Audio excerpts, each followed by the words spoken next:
اگر خدا نخواستہ امن نہیں ہوگا تو مجھے 2001 اور 2 کے وہ دن بھی یاد ہیں کہ جب تمام امریکن کمپنیز نے اپنے آپ کو وائنڈ اپ کر کے شارجہ اور دبئی میں چلی گئی تھی.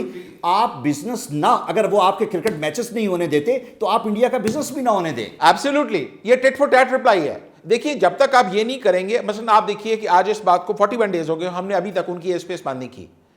آپ نہیں صرف ان کے پریزیڈنٹ کو جنہوں نے لاسٹ ویک آئس لینڈ جانا تھا ان کو پرمیشن نہیں دی, but this is not enough. آپ ان کی ایئر اسپیس بند کریں, کیونکہ پاکستان کی جو جیو اسٹریٹجک پوزیشن ہے وہ اتنی یونیک ہے کہ انڈیا کو 11 روٹس درکار ہوتے ہیں پاکستان کی ایئر اسپیس گزرنے کے لیے.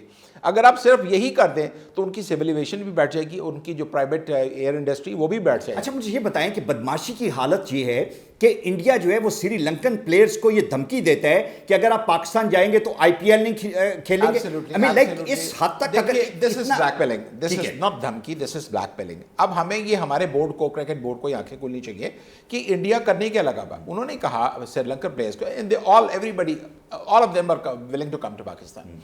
لیکن جب انڈین بورڈ نے ان کو یہ کہا تھرو سم چینل کہ اگر آپ پاکستان کھیلنے گئے تو ہم آپ کو آئی پی ایل میں نہیں لیں گے, اور اس کے بعد ان کے 10 پلیئرز سینئر پلیئرز جو ہیں وہ انہوں نے وڈرا کر لیا. ٹھیک ہے, دیکھیے اب یہ وہ ملک ہے سری لنکا جس نے تامل انسرجنسی کرش کرنے میں پاکستان کے ایس ایس جی کا بہت نمایاں رول ہے. ٹھیک ہے, ہماری اگر پاکستان کے ایس ایس جی وہاں جا کے ان کو ٹریننگ نہ دیتے, ان کو گائیڈ نہ کرتے, ان کو سب کچھ سمجھاتے نہ, کبھی تامل انسرجنسی سے سری لنکا جو ہے وہ نہیں نکلتا. اور وہ ریئلائز بھی کرتا. میں کوئی احسان نہیں جتا رہا کہ پاکستان نے ان پہ احسان کیا, لیکن ایٹ لیسٹ ان کو خیال کرنا چاہیے تھا کہ پاکستان کس ایکسٹینڈ تک چلا گیا ان کی مدد کرنے کے لیے, اور ایک چھوٹے سے ایک پیٹی ایشوز پہ, معمولی ایشو. اچھا منیب صاحب, ویلی میں کیا ہو رہا ہے؟ 41 دن میں بے شمار جمعہ پریئر تھیں, جو لوگ مساجد میں نہیں جا سکے.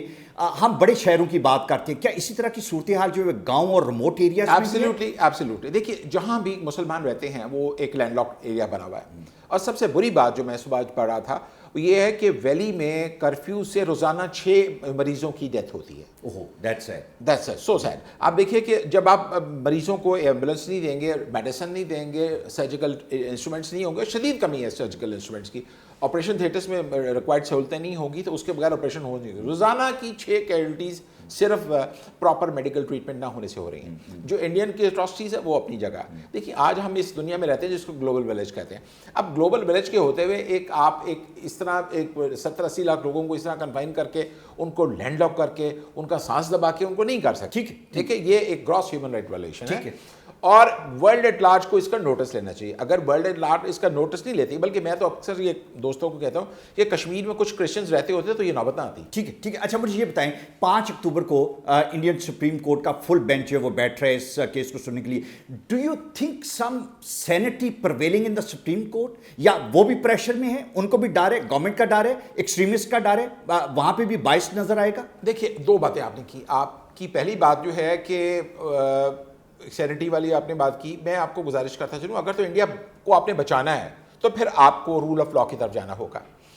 جسٹس رنجن گگوئی جو ہیں وہ ایک بڑے اپرائٹ جج سمجھے جاتے ہیں, لیکن اب یہ تاریخ ساری دنیا کی نظریں جو ہیں وہ ان پر ہیں. اگر وہ 5 رکنی بینچ جو ہے وہ 10 اس وقت درخواستیں ہیں, مسلینیس 10 اپلیکیشنز ہیں, متفرق درخواستیں جو کہ پینڈنگ ہیں ان کے پاس, including the abolition of the article 370 اور enforcement of this special law. اگر تو وہ اس کو ریورس کرتے ہیں تو ہندوستان میں سمجھتا ہوں بچ جائے گا. اگر وہ اس کو ریورس نہیں کرتے, اس کو انڈورس کرتے ہیں, تو پھر مجھے بہت افسوس سے کہنا پڑتا ہے کہ معاملات پھر جنگ کی طرف. اچھا, عمران خان صاحب جا رہے ہیں یونائٹڈ نیشن میں, 27 کو خان صاحب کی تقریر ہے, اور اس سے پہلے مارننگ میں مودی کی تقریر ہے. آپ کو کیا ہوتا نظر آ رہا ہے, کس طرح کا ہمیں وہاں پہ ہماری پریزنس بڑی اسٹرانگ ہونی چاہیے, ہماری وائسز جو ہیں وہ ہر فورم پہ وہاں پہ سنی جانی چاہیے. خان صاحب کو کیا کہنا چاہیے, اور خان صاحب کی تقریر واحد تقریر نہیں ہونی چاہیے, اس کے ارد گرد کس طرح کا ماحول کریٹ کرنے کی ضرورت ہے, آپ اس کو ذرا ہائی لائٹ کریں گے؟ دیکھیں سب سے پہلے تو ہمیں ویٹ کرنا ہوگا کہ مودی کیا کہتے ہیں مارننگ میں. ٹھیک ہے, مودی کے جواب, مودی کی تقریر کے بعد ہمیں ڈو یو تھنک کہ وہ اپنی تقریر میں کشمیر کا ذکر کرے گا؟ I don't think so. میرے بھی خیال کے کرے گا, وہ ادھر ادھر کی باتیں کر دے گا, وہ پاکستان کی ٹیررزم کی بات کرے گا, وہ پھر یہ کہے گا کہ ہم بندے بجوا رہے ہیں, لیکن وہ شاید کشمیر کا ذکر نہ کرے. دیکھیں وہ یہ کہے گا کہ ہمارا اندرونی معاملہ ہے. لیکن آپ مجھے بتائیے کہ کس طرح ان کا اندرونی معاملہ ہے کہ جب ایک چیز ڈسپیوٹڈ ہے اور جب یہ معاملہ 5 اگست سے پہلے جو ہے سبجیکٹس تھا سپریم کورٹ آف انڈیا میں، تو کس طرح ان کا اندرونی معاملہ ہو گیا؟ آپ جب تک کوئی معاملہ ان کورٹ میں ہو اس کو چھیڑ نہیں سکتے. آپ نے اس معاملے کو چھیڑا. واپس آتا ہوں میں پرائم منسٹر عمران خان کی طرف. پرائم منسٹر کو ایک روڈ میپ دینا چاہیے مسئلہ کشمیر کے حل کا، اور ساری عالمی طاقتوں کو یہ کہنا چاہیے کہ مسئلہ کشمیر کے حل کے لیے اگر انہوں نے اپنا کردار ادا نہ کیا تو اس خطے میں بہت امکان ہے کہ جنگ کے بادل بھڑک سکتے ہیں، اور اگر جنگ کے بادل بھڑکے تو میں سمجھتا ہوں کہ پھر ایٹمی جنگ بھی خارج سے امکان نہیں. یونائٹڈ نیشن کی سائڈ لائن پہ پرائم منسٹر کی کوئی میٹنگ شیڈیولز ہیں لیڈرز کے ساتھ؟ جب میں لیڈرز کی بات کرتا ہوں صرف head of states actually, because that's very important.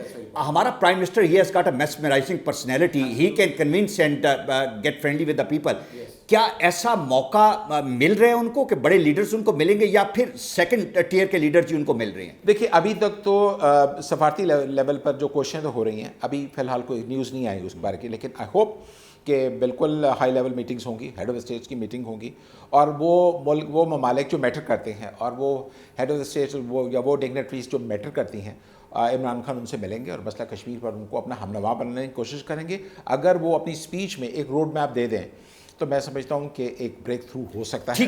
ٹھیک ہے. اور اگر یہ بریک تھرو ہوا تو سارا دباؤ مودی پر جائے گا. اچھا، مجھے یہ جاننا ہے کہ کشمیر کو ہم چھوڑ دیتے ہیں ابھی وقتی طور پہ، جو باقی انڈیا ہے 1 ارب پلس کی آبادی میں، 1 ارب 37 کروڑ، ہمیں کشمیر کو چھوڑ کے ہم 1 ارب 37 کروڑ کی آبادی ہے، سین وائسز تو ہوں گے نا. یہ نہیں ہو سکتا کہ وہاں پہ بولنے، یہ علیحدہ بات ہے کہ ہمارے تک.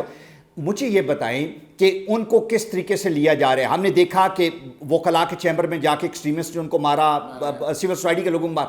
جو بڑی آوازیں ہیں وہ دب گئی ہیں یا بول رہے ہیں، اور اگر بول رہے ہیں تو ان کے ساتھ کیا ہو رہا ہے؟ دیکھیے سب سے پہلے تو میں آپ کو بتاؤں، اروندھتی رائے انڈیا کی لیڈنگ، آپ ان کو کہہ لیں انٹلیکچوئل کہہ لیں، جسٹس مرکھنڈے کاچو ہیں، وہ کھل کے بات کر رہے ہیں، اور انڈیا کی جتنی سول سوسائٹی ہے وہ کھل کر جو ہے وہ بول رہی ہے. تو یہ کہنا کہ دبا دی جائیں گی، آپ کس کو دبائیں گے؟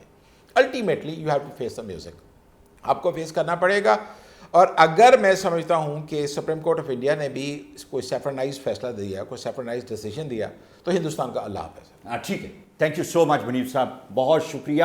اور اگر سپریم کورٹ نے کوئی اچھا فیصلہ نہ دیا تو ہندوستان کا اللہ حافظ ہے، لیکن ہمیں یہ چاہیے کہ ہم اپنی اینڈ پہ ڈپلومیٹکلی جہاں کہیں ہم اپنا زور چلا سکتے ہیں. یونائٹڈ نیشن کا یہ اجلاس بڑا امپورٹنٹ ہے، اور اگر ہمیں کوئی بہتر رسپانس انٹرنیشنل کمیونٹی سے نہ ملا، اور اگر انٹرنیشنل کمیونٹی نے اپنا رول ادا نہ کیا، تو مجھے یہ لگتا ہے کہ یہ کچھ معاملات سختی کی طرف جائیں گے. ہمیں بتانا پڑے گا، ہمیں اسرٹ کرنا پڑے گا، ہمیں کشمیریوں کے ساتھ شاید طاقت کے ساتھ کھڑا ہونا پڑے. Thank you very much.